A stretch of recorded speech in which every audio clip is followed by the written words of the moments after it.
Okay, so let me explain why Arcturians for us. So both myself and my husband are actually Arcturian starseeds. That was our last lifetime before we came to this planet. So understandably, who came to us first was Arcturians, which was our soul family. And I think at that time when they first contacted me, I was a bit more open-minded to this contact.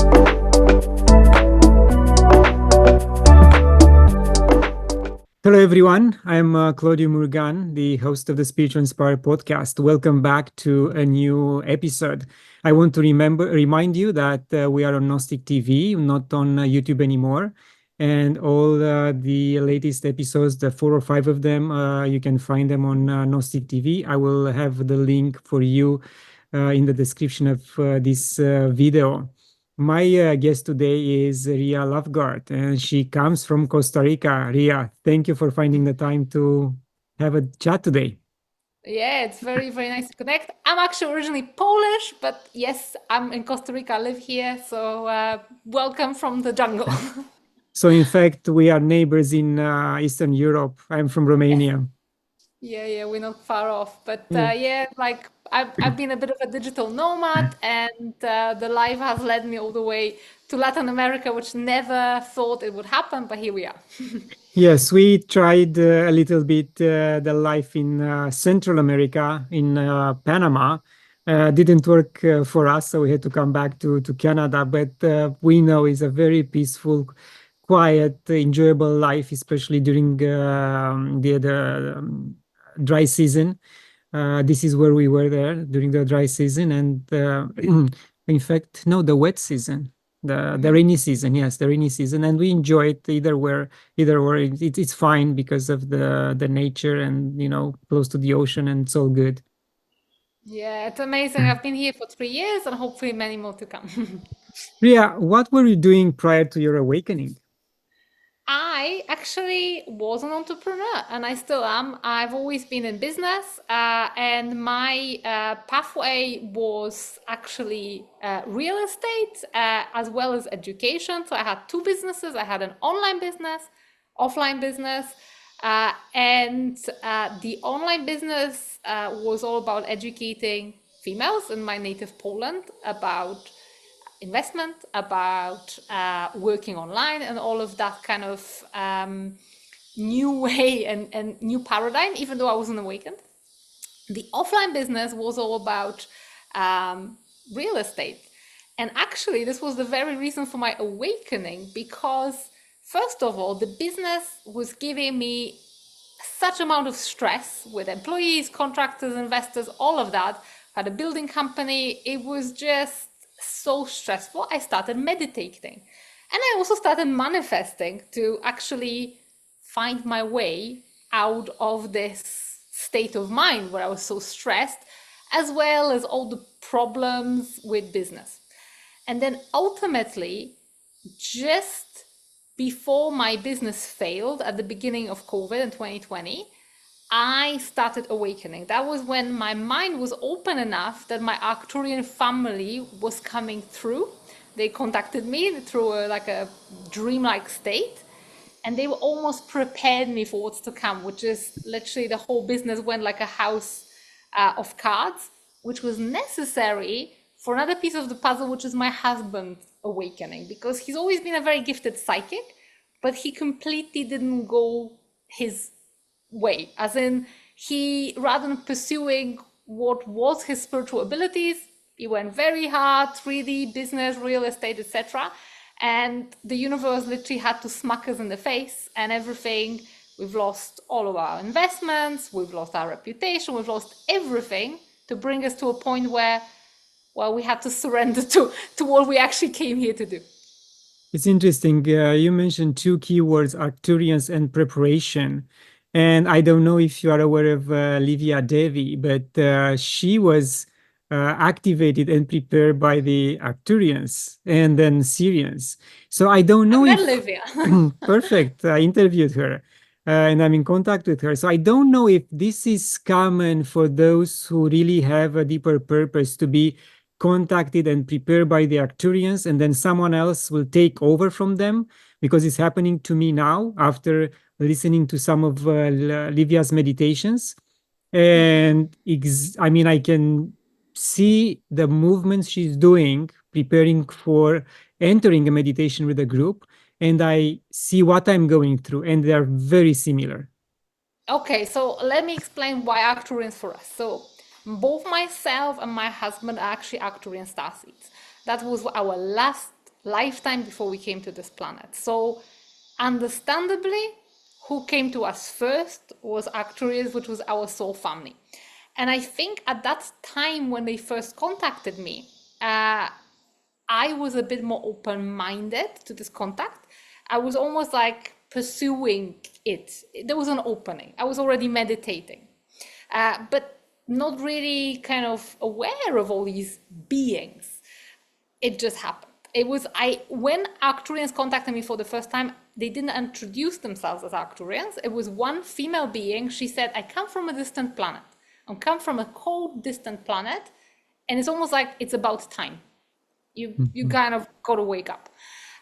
Then when my husband eventually started meditating himself, which he was avoiding due to his third eye being very, very active since he was like in his early 20s. He always was a psychic. And I think it was just scaring him because there was too many things he saw that he didn't want to see. But when we first meditated together and we went to Uluru, because one of the little puzzle pieces that this beautiful female being with bluish skin gave to me was follow the grid. And I was like, what's the grid? I didn't know what the grid was. So I kind of figured it was the energetic grid of the earth. And living in Australia at the time, that was the only place where we could go in the lockdown. It was within Australia. So we went to Uluru, energetically charged up place. And all of a sudden, all memories started coming back of our life there. So Arcturians came first because we are Arcturian starseeds. However, after we've worked with them for a while, they said, look, go meet other races, go meet other extraterrestrial beings, go meet the Sirians, go meet the Pleiadians, go meet the Lyrans. So we did. So right at the moment, we kind of work with various different light beings. However, the important thing to remember is that you don't have to be an Arcturian starseed to be contacted by the Arcturians. Very often, and they made it kind of clear from the get-go, they are more than happy to help any open-minded human beings. Whether you can be a Sirian starseed or you can even not be a starseed, but if you are willing, they are very, very open. Not all galactic races are pursuing human contact or human friendships in this way. Arcturians definitely are the more involved ones. So they have to put the intention out that I want to have a coffee or a tea with Sirians or any other galactic civilization. That's good to know. That's how it works. Intention will get you anywhere in the quantum field. It's literally like a steering wheel. And in fact, the moment I accepted the fact that I want to work with someone, pretty much within a day or two, that thing happened. And it's just energy. I feel it as energy going through my body. I cannot control it. It stops if I want to, but otherwise, if I'm open, it just goes through. And it's interesting to see how long this preparation will take. And if at the end, I will have someone talking to me in my head, or it's just going to be energy and just thoughts visualizing in my mind. I suppose the best thing, my experience and how I teach stuff, is to literally approach it in the same way as building a relationship with any human being. Because sometimes we can kind of, think of higher dimensions as something like really big or different rules apply. But actually, all the human rules apply. So ask questions, be curious, ask who they are, what they want, literally. And also remember that anytime if something doesn't feel right, and this is an important message to anybody newly awakening, if something doesn't feel right, some energy maybe scares you or doesn't make you feel good, you're also in charge. And you can always say, no, I don't wish. It's like taking a phone call from an unknown number. You don't have to take it. You can block it, you can reject it. Same with any energy. So I think it's super important if people who are listening perhaps are going through those experiences, that you are always in charge. If it feels good, if it feels pleasant, if you're feeling encouraged, build up, go pursue it. If something feels discordant, it's your right to say no. Yes, thank you. And because we are going all over the world right now, and it's quite unexpected to hear that you spent time in Australia and you went to Uluru. Usually, this is a question I ask every Australian guest I have. But when you went there, were you given a story about the stones and the crystals buried underneath the stone, or you just felt the place's energetical recharge and that's it? So, first of all, when I went there, bear in mind, I had no prior spiritual knowledge. I didn't study anything much about the native culture that was there. I just knew the basics. So, I only went with my senses. First thing I felt as soon as we came into sight of the rock was almost like a heartbeat of the mother, and it felt very feminine. The Uluru feels its feminine energy. Then Katajuta, which is another group of rocks, feels very masculine. But we found that later, like because we've spent a few days there. So first things first, I just felt this feminine warm embrace. And later on, when I worked with a beautiful Aboriginal elder, Grandmother Mulara, when she transmits energy, it feels exactly the same. It's that warm motherly embrace. So that was what I felt. Next thing, what I saw is that basically Uluru feels like a library of knowledge, that there is knowledge stored in there. And Katajuta, which is the masculine rock, is almost like protector of this. But again, please, if this is not kind of correct according to maybe local folklore, this is just my feelings and experiences. I obviously respect whatever legends, whatever stories have been passed on from generations to generations. This is just my own energetic interpretation. So I obviously, if that kind of doesn't connect to how original people of the land believe, then I stand corrected. But this is what I felt, that it's almost like a library connecting heaven with earth. Now, my experience in Uluru was very, very different than my husband. So we went very early in the morning before the tourists come to meditate, to just be there in reflection, to pay our respects. And my connection there wasn't a connection to Arcturian, actually. I connected to Mother Earth. I connected to Gaia. She introduced herself as Mother of all things. And she actually showed me that all the time when I've been pursuing consciousness, third eye opening, I've been missing that I already was connected, but very different way. I was connected through my body. Every time I was, I don't know, feeding the birds or saving every little kind of living thing. And I got a thing where I even take insects out in a bug transporter. She said, I remember this. I see you. I feel you. And I'm even getting moved just remembering this connection, because I still have that connection with Mother Earth. And she's like, I'm mother of all things. And I'm kind of here with you. So that was my experience. Whereas my husband, as soon as he opened up and started meditating, he got all the memories from the Arcturian Council of the Elders. They came, they embraced him, all his memories started coming back, and that's how it started. So that was our personal experience there. Never had a Wow. chance to go back. Beautiful. And something again very striking is you mentioned the Aboriginal mother, elder who welcomed you. And did they expect you, or No, they no, just happened there on the spot? that was nothing on the spot. That was after. That was Mhm. way after. I made a connection years after, actually, when I was already in Costa Rica. So I've kind of, it was interesting. I saw her being interviewed on a podcast. And literally, my husband listens to a lot of podcasts. I don't. I literally switch off. As soon as I felt her energy coming off this podcast, I was like, I have to reach out to this lady. And I did. And she responded. We had some sessions together. I interviewed her myself. And yeah, that was completely different kind of story. But I remember the frequency that she held and the frequency of Uluru were very, very similar.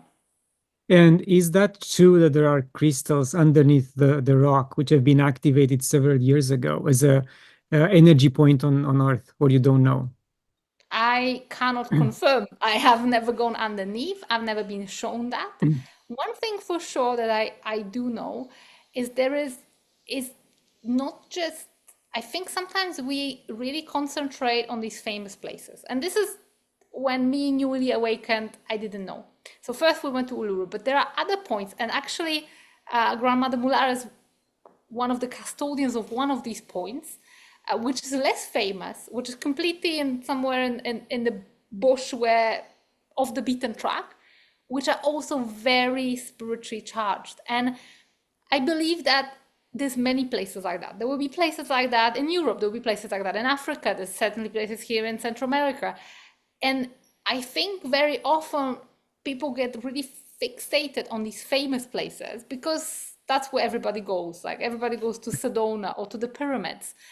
But there are so many beautiful, energetically charged spots.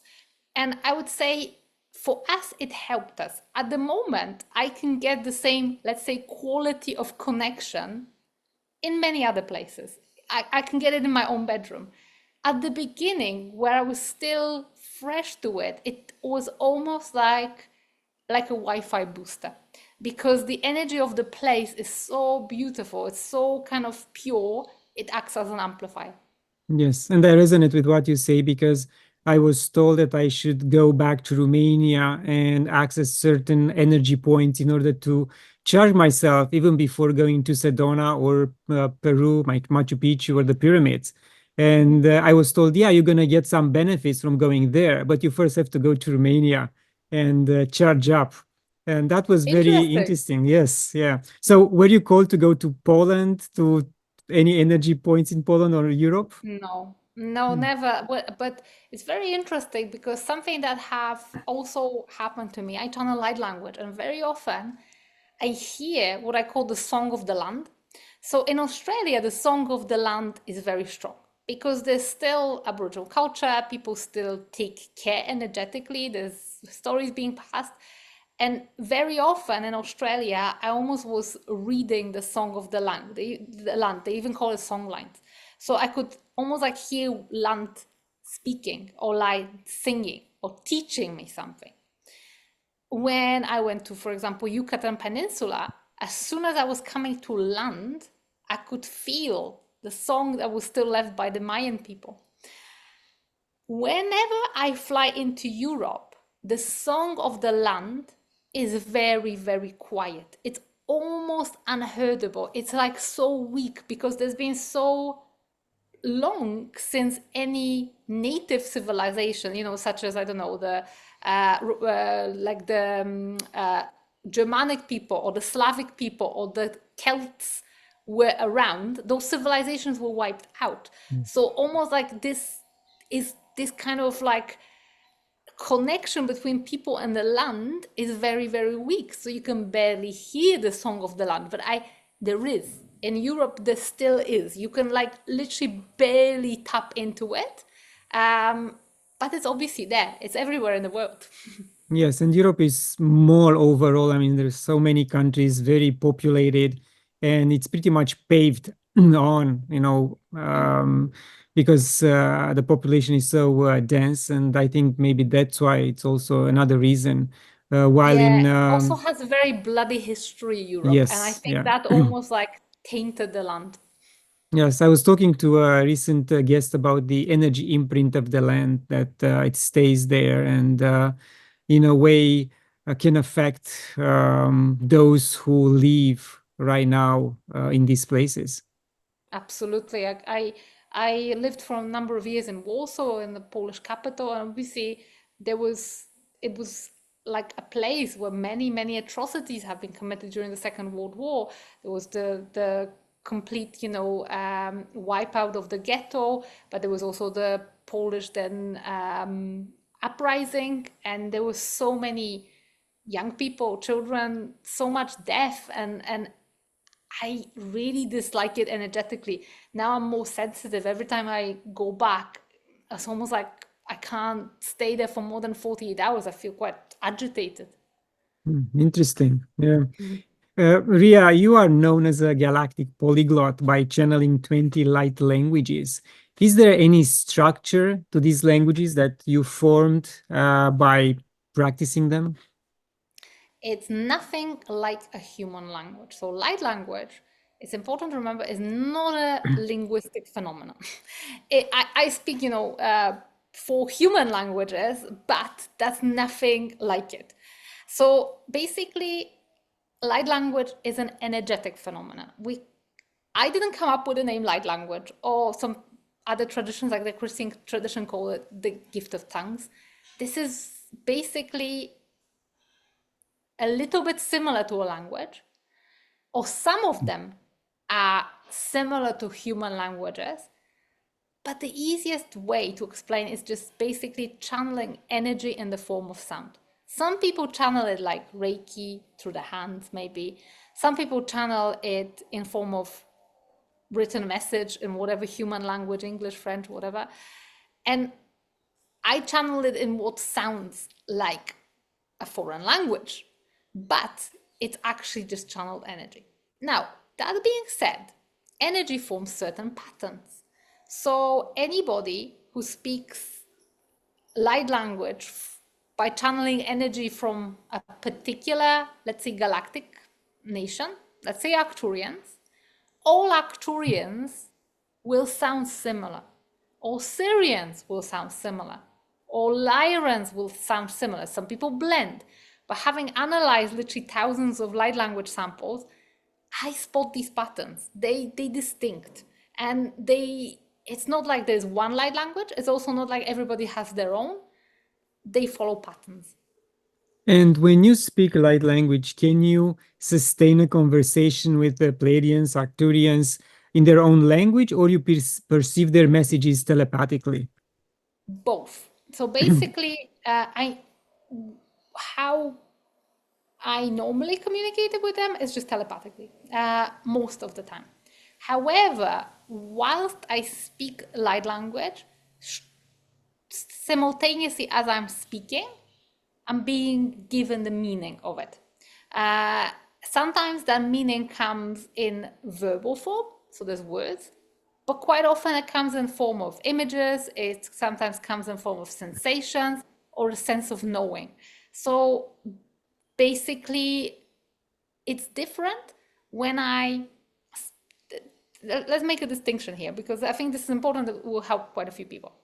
When you're connecting to various galactic beings, you can connect to individual beings, sometimes it's your guides, or you can connect to the collective consciousness, which is like the cloud, like the kind of the library, which contains their culture, which contains the civilization, all the knowledge that they have, all the energetic upgrades. When you conversing with particular beings, usually telepathically, it's conversing with those single, let's say, I don't know, or groups of people. Could be a group of Arcturians, or could be the Arcturian Council, the Sirian Council. Usually when you're channeling light language, you're not channeling a particular being. You're channeling from that collective consciousness. Mm-hmm. So it's not like having a conversation. It's just kind of like pulling energy from the Arcturian library, let's say. Yes, this is very interesting. So how can we make the distinction between speaking a real light language or in gibberish? Let's say, I cannot give you an example on this podcast because people make fun of me. But how can we make that distinction? Okay, so first of all, I would challenge anybody to speak gibberish or language that is made up for a sustained period of time. And what makes light language is the fact that conscious brain is not participating in the process. Mm-hmm. And interestingly, I didn't know up until very recently, there's been a lot of scientific, psychiatric research done on light language, because early on, people coming across this phenomenon, doctors sometimes thought maybe it's a form of psychosis, maybe people are hallucinating or something like that. Well, recently, not so recently, 2016, there's been research done where people speaking light language or tongues, because most of them came from Christian background, were actually being plugged into equipment that was giving them brain scans. And what is quite apparent is that the part of brain that is responsible for conscious decision making hasn't even lit up on this. And light language was activating totally different parts of brain than meditation or than praying.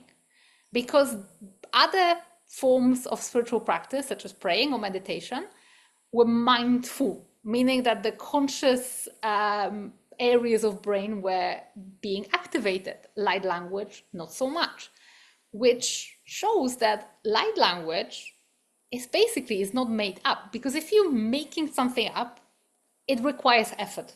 Light language is completely effortless. I could speak to you in Arcturian the whole day, just as I can speak in English. And actually, probably it's going to be easier for me because I don't have to think about it. It just kind of flows. Whereas anybody who learned any foreign language knows what an effort it is to make words. So that's one of the things, is that your conscious brain does not participate in it. If you have to think of it, it's not light language. If you have to think what you're going to say next, you don't have to think. Literally, you can just blurt it out and it comes. Now, the second thing is the energy. Genuine light language contains frequency. And of course, it's also a question of the receiver, not just the transmitter, but also the receiver. Some people are more sensitive to frequency. Some people are less sensitive to frequency. Some people will feel something. Some people will feel nothing. Sometimes if you're very attuned to certain frequency, you feel nothing. Usually, the person speaking light language doesn't have much of a strong sensation. I'm like so used to Arcturian energy. I don't feel anything, but usually people who participate in my transmissions are like, wow, that was strong. I mean, it's like, for me, it's like normal. So energy is the important thing. And I think it would really help if we think in terms of energy, not in terms of language. But that's basically the way to do it. And just from personal experience, I have never come across a fake light language. In all my kind of thousands of samples that I have analyzed, I've never come across anybody making it up. However, what I have come across, and that is in volume, is people who speak genuine, beautiful light language and doubt themselves because they've been criticized, because they've been like, oh, you're making it up, oh, it's gibberish, oh, you just kind of grow up. I mean, I'm on TikTok. I speak those light languages. I've heard it all. I literally, like, people just don't understand this phenomenon. So what they do is they usually just criticize what they don't understand because it doesn't sit right with them. But the problem it creates is when light language very often spontaneously activate in someone, they're like, oh my God, this is really kind of, am I losing my mind here? What's going on? Am I being possessed? It doesn't feel safe. That's why I try to explain it as much as possible, just to give people that awareness, especially since those languages that sound more human, like your Lyran, your Arcturian, it kind of is a bit safer, but there are languages that sound not very kind of pleasant to human ear, like Mentakan or Dragon, and then people have this and they like freaking out because they think, oh, what's going on with me? Where those sounds are coming from? Yes, very interesting. And in fact, in other words, we have to encourage to develop this side of ourselves of speaking light language. And we can also make the connection with the elf language, which was spoken in the Lord of the Rings. I don't know if you had the chance to listen to those and pinpoint if it's, again, made up language or is related to a light, one of the light languages. I never really thought about it. I know Tolkien was a linguist, and it was one of my favorite books when I was growing up, but I've never really thought about that. It always reminded me of Welsh. My husband's Welsh originally, so I never really thought about it in terms of light language. However, there is a very famous example of light language that probably every listener will know. is the main song in the Gladiator soundtrack by Lisa Gerrard, an Australian artist, I think Australian. She, as an artist, she never likes to put labels on her work. And whenever people ask, oh, is it tongue? Is it this? Is it that? She says, once I quantify it, once I define it, like the magic is gone. So let's not put labels on it. It's just my artistic expression. But if you tune in, you will feel the power in it. It's not a human language. It's not any language. To me, it's light language, and it's coming straight from her soul. So I think it's more common than we think. Yes, indeed. Yeah, very, very, very interesting. Riya, I saw on your website the mention of Galactic Sound Technology. Can you expand on it, please? Yes. So basically, light language can be just a carrier for something much more powerful. And when I say galactic sound technology or consciousness technology in general, these are energetic upgrades to help us in this lifetime. So basically, think about it as fine-tuning your car or having a software upgrade on your computer. These come from collective consciousness of various galactic races, and basically you can transmit it in the form of light language. You can transmit it just with your intention, and it can be sometimes they called codes, codexes. I've heard all sorts of names. I like calling it consciousness technology, or when it's transmitted in the form of sound technology. But these are basically upgrades to make our life here easier, because this Earth mission isn't simple. There's a lot of conditioning. There's a lot of challenges. There is a lot of things that are very, very difficult because of trauma, because of ancestral karma or ancestral patterns, because of collective imprints. These help us override this. It's not a substitute for shadow work. I think we still need to be resolving energetic patterns. My whole body of work is all about going to the root cause of whatever 3D problem you have, deep energetically, looking whether it originated with some past life trauma or whether it was something ancestral. However, these can give us a respite. And whether it's abundance, whether it's synchronicity, these are just basically energetic, or I would say upgrades available, or energetic fine-tuning of your energy field. So it's almost like they don't work on your psychology, they don't work on your body so much as they work on your energy field. Interesting.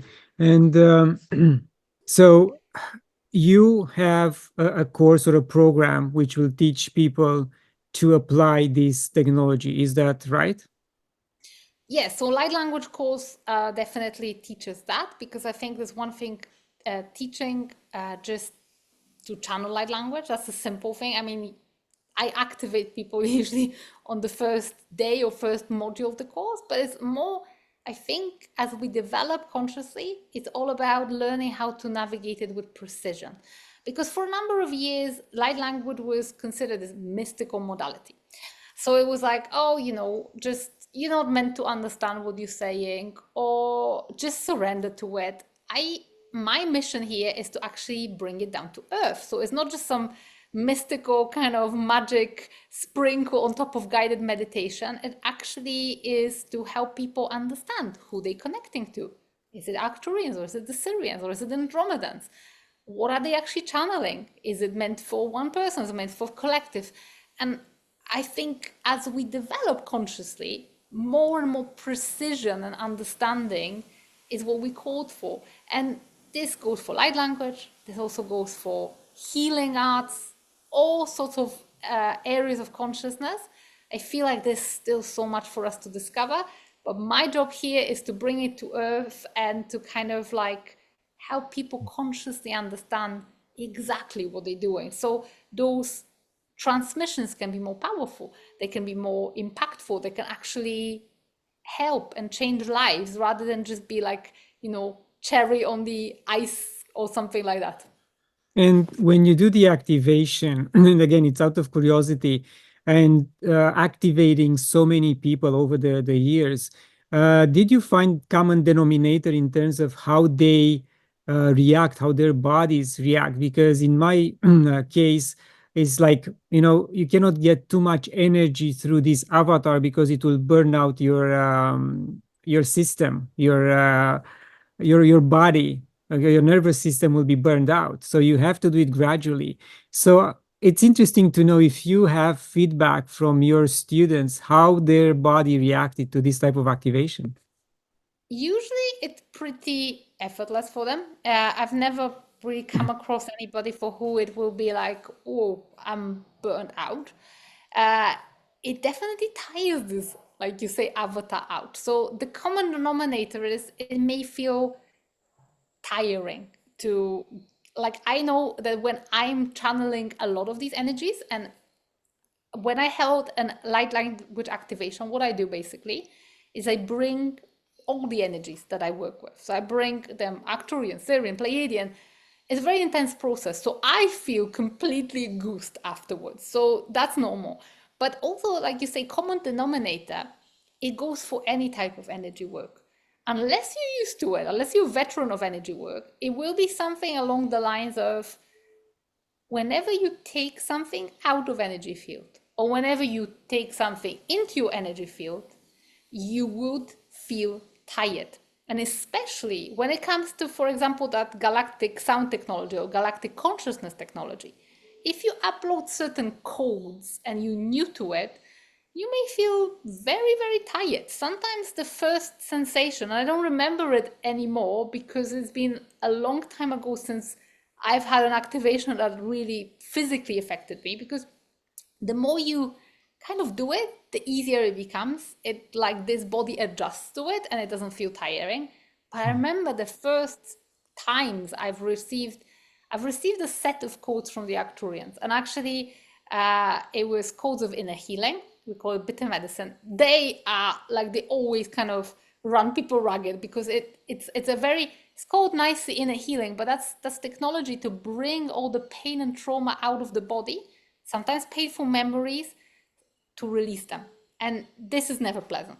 So that's very effective. Number two is codes of courage, which again confronts you with all your fears. And I remember receiving these along with codes for protection and abundance. There was 4 sets, and it was the first maybe couple of weeks after we've come across Arcturians. And goodness me, I think I was spent a whole weekend in bed. I just literally, this body couldn't bear it. Now, not a big deal. So yes, please be mindful when you're doing energy work, when you're especially working with, let's say, exotic frequencies from different dimensions. Take it easy. Don't fry your field, like you say, you can overload it. No, just one at a time. And remember, what's important is the integration, which means that let's say abundance goals. Who doesn't want abundance? Everybody wants abundance. Let's say you upload something like that. You need to then be very introspective. What's changing? Because how these frequency work, same with light language, whatever, it's like it starts to work from inside out. Your perceptions change. And when your perceptions change, your decisions change. And when your decisions change, your reality changes. So it all works like this kind of ripple. But rather than be like gobbling up every meditation, every activation like it's Smarties, pace yourself. It's not a race. Yes, indeed. It's interesting. Yes, because the process can take a week or can take a month or several months. So you never know. As you said, you have to pace yourself physically, especially physically, and then Absolutely. mentally, and everything else will fall in place. Yeah.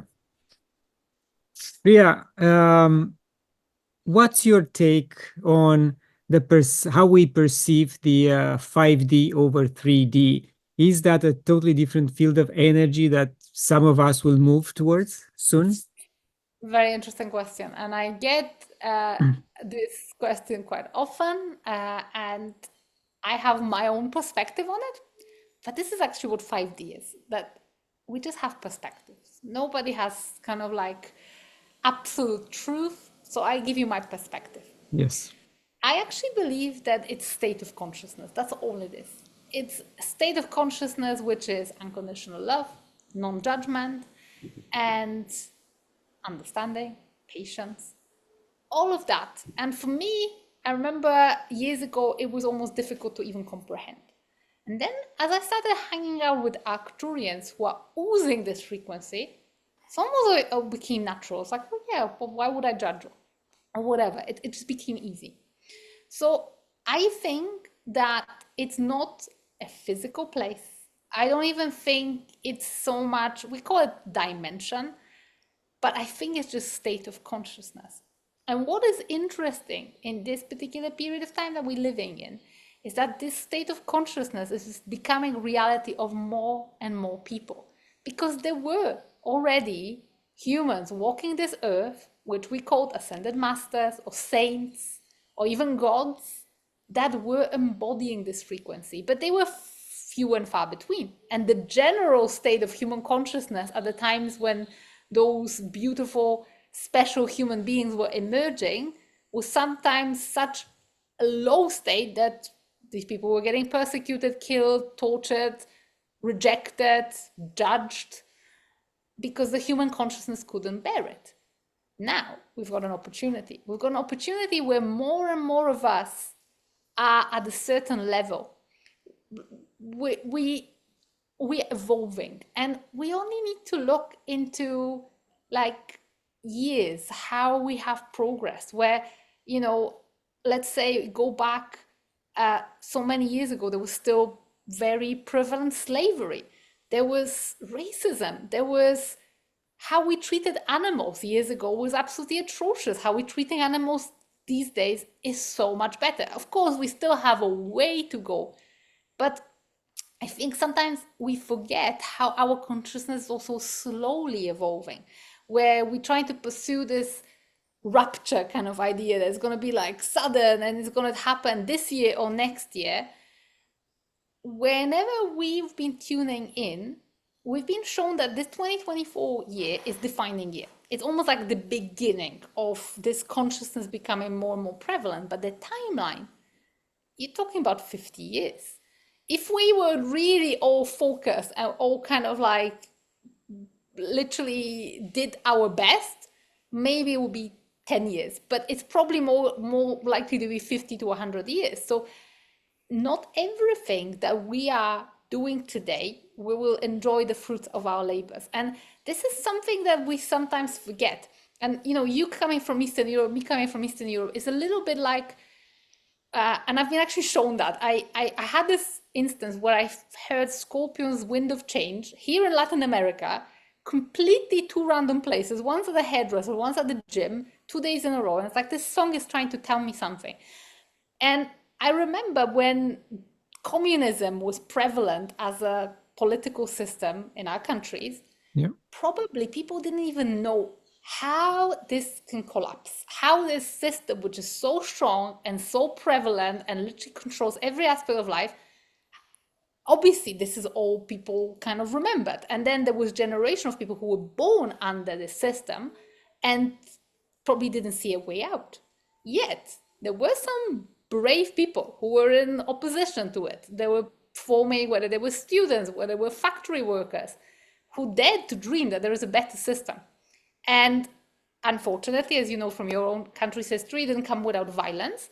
Hopefully the transition between 3D to 5D can be more peaceful. Yet, when it was in the darkest kind of area of communism, people couldn't even envision a different system. They couldn't envision freedom of expression, all of that. Yet it happened. It was the same in history of, let's say, Roman Empire, where Christianity was coming with different values. And for a long time, the Christian system and the Roman traditional God system were coexisting. And remember, it's not going to be like a light switch. It's going to be like a dimmer switch. It's just slowly getting kind of more and more and more power. And I think this is how we're going to get to New Earth. Yes, interesting. And I think it's very telling that you mentioned the political systems from Eastern Europe, which got off the shackles of communism. And now the cycle slowly is moving towards the West, and the West doesn't understand that the communism is reaching them. And in my opinion, when is going to put the shackles on their ankle, it will be too late. And then they have to go again through the cycle that Eastern Europe went through. So they have to wake up before they got into the prison country that we were during that time. Yeah, hopefully it never passes. We're manifesting a timeline where that just literally doesn't have to happen. But yeah, I remember when I when I went to Australia to study at the university as an adult, and I was like, I couldn't believe there were like Marxist posters. I was like, students gathering around this idea, like it would be unthinkable in Poland, probably in Romania as well. But in Australia, maybe that was like new interesting thing. I was absolutely shocked, but sometimes has to go full circle. Yes. Ria, now I want to ask you a very tough question. How is life with Lazarus? Do you consider him competition or complementary to what you are doing? No, it's complementary. Definitely, we've got look. We've met 12 years ago, me and Aaron. 12 years ago, no, actually 13. We're about to celebrate our 10th wedding anniversary in a few days. We've always been on the same side. Like people sometimes have this twin flame dynamic or whatever. That's not our dynamic. We've been many times to the Akashic Records to see what lives we shared, and we always shared good lives together. Sometimes challenging, but we always had each other's back. So no different with this life. We one another's best friend. We kind of support each other. We love kind of what we've created, both in terms of business, both in terms of community. We run two of our favorite programs together. We've got Quantum Club, which is more spiritual development for Starseeds and Lightworkers. And we have an annual program we run every January called Transcending Dimensions, which helps people shed all the conditioning, pain and trauma, working with galactic frequencies. We are literally, like, I can't imagine life without one another at the moment. And I'm sure we find ourselves in yet another one to come. Yes, it's a beautiful relationship, and I have to admit that my wife found you both, and she sent your Instagram feed to me and said, "Look, you have to interview Ria because she's amazing," and the same about your husband. So I said, "Okay, we'll do that." So Thank you yes, so much. Greetings to the wife.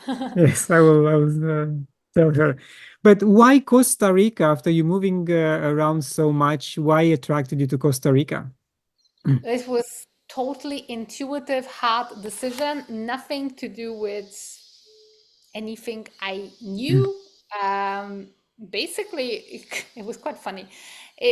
So it was right after, it was still in the COVID, I think it was 2021, 2022. Can't even remember the year it was, but I think it might have been the end of 2021. And we lived in Australia. We weren't permanent residents. We actually were trying to become permanent residents. And I remember at that time, Australian borders were closed. We lived in Western Australia. We weren't so much affected by the lockdowns. However, I remember this nagging feeling: what if the rules change? What if they will require us to have certain injection in order to become residents, etc.? That was playing on our minds. But I remember this one day, me and Aaron went to a walk in Fremantle in Perth, which is like a nice historical port part of Perth. Sat on this bench, and we're having this conversation. We're like, what does your soul really want? And my soul always speaks, my higher self speaks like very brief kind of words. And it said to travel. Okay, where to travel? And I'm having this conversation inside my head. And it says Latin America. And where in Latin America? And actually what came up was Peru. And I've never been to Peru, never really, and I still haven't been to Peru. But either way, I'm just saying to Aaron, look, this is what just happened. I had a conversation with my soul. This is what happened. I've been told to travel to a particular part of the world, but I'm not going to tell you. And we often do it because we're both psychic. We often do it where we double check each other. So either we write it on a piece of paper or we write it in text message about to send or something like that. I said, well, this is what I got. You connect, you find out. And he said, well, as soon as I connected, I see these big 4 letters, Peru, Peru. It's like, okay. Well, off we go to Peru. Let's pack our bags. We never question our intuition. We always like that. It's like, however, what was happening at the moment, we researched was like, I don't think Peru is where we're meant to live. So let's go somewhere in the vicinity because we knew that if we were to leave Australia, we're not going to come back. At that time, they weren't letting people on foreign passports back into Australia. They were letting them out, unlike Australian citizens, but they weren't letting them back in. So we're like, well, once we move out, we may never come back. So where do we base ourselves? Well, Costa Rica was something I started dreaming about. I started getting those dreams. And it was the kind of Costa Rica that you don't see on postcards or influencers' feeds. It was misty mountains, which is exactly the region where we are. And I also started having these dreams about serving clients in Spanish, which was strange because I never learned the language before. And then I started freaking out, but I got this email notification where my husband took action and its tickets were booked. And I remember at that time, our business was very small. We weren't making that much money. We're only just starting up. We're building, bit by bit, our client kind of relationships. And within hours of booking those tickets, which weren't cheap at the time. In lockdowns, ticket prices were very expensive, and it was 35-hour flight. Nothing fancy. It wasn't like business class. It was just standard economy. That's all we could afford. The universe replaced the exact amount of money we spent on the tickets, and it was like a confirmation. There was lots more confirmations.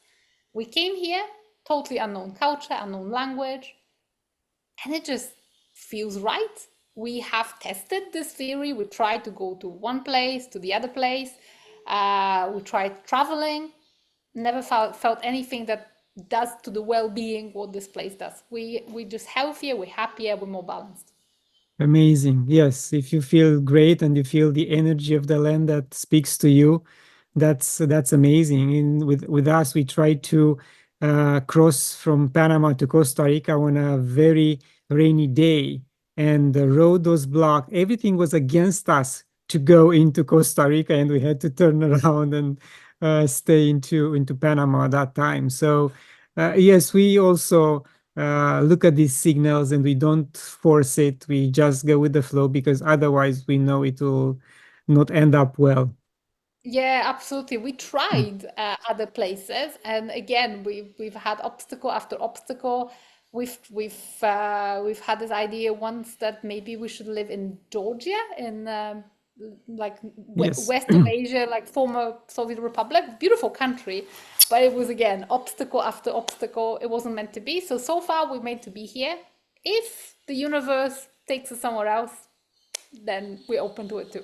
Nice. And do you think that your mission, not the geographical location, but your mission overall, will change in the years to come, or you're just again going with the flow and waiting for more messages? I feel like pretty much I have my mission brief. I know that a big part of me is working with entrepreneurs, and I'm doing this. I've always been an entrepreneur, as I said. Uh, there is something that has been really nagging at me for the last few years, which is, and I'm already starting to serve clients in this capacity, which is to bring the new business paradigm to very traditional businesses. Because I work a lot with light workers, I work a lot with people who are more into spiritual healing arts, and I always help people like that with marketing, with their online presence, with the expression.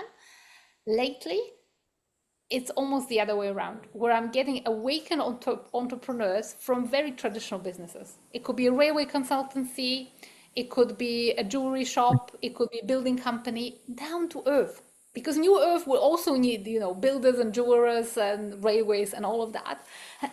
And I now work more with these kinds of businesses. And I feel like this is where it's going to develop, where, you know, almost like this new paradigm is also going to be brought into corporate world. And I've had some absolute miracles that happen where, let's say, people leave some big corporate environment, and then they are actually competing with their old big multinational company, and they're actually winning. So there's some great, great examples of how this new emerging paradigm of 5D is also applied to business. I think, if anything, this is definitely where my focus goes for the next few years. I think this is very much needed.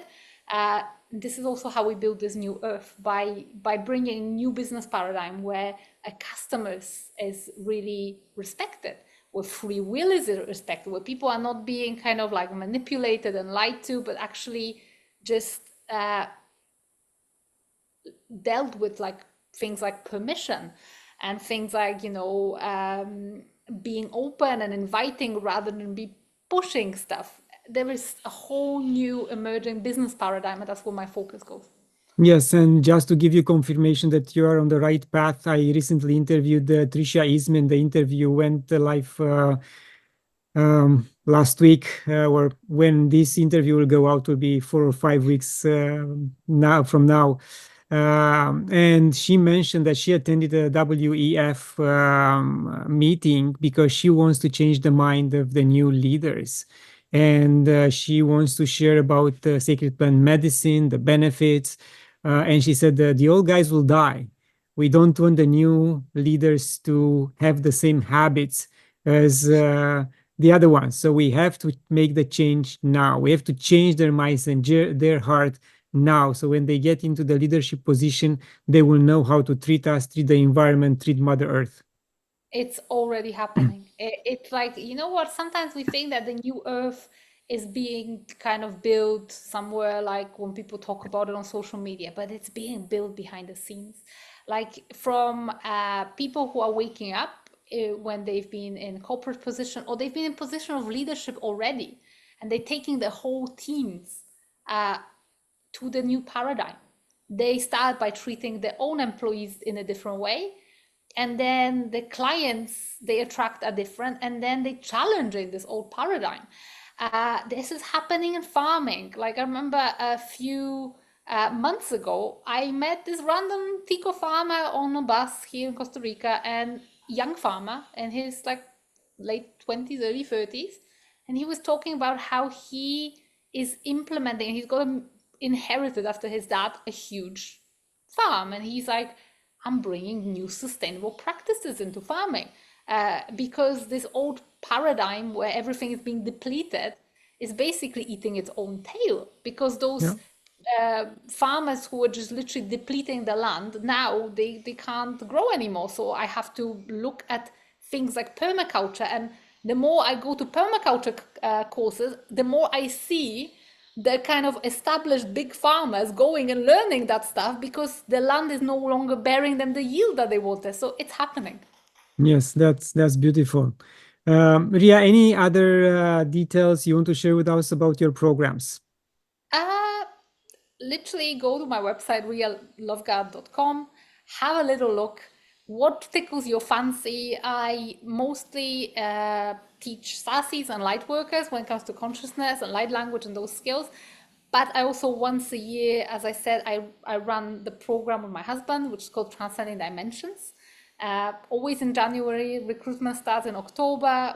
We take off in January, and it's like a whole reshaping of old conditioning, ancestral patterns. People just literally come the back end brand new. But also, if you're a business leader, or if you're a budding entrepreneur, in every June I start a program called Radiance, which is all about bringing this new business paradigm. So help yourself to my materials on my website. There's some free materials too, and if you need anything, just reach out through any social media channel, and I'll be happy to help.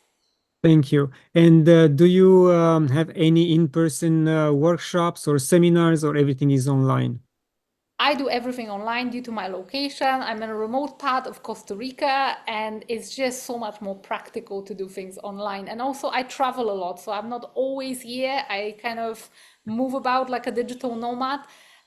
So everything you see is online. I never do anything in person. That may change.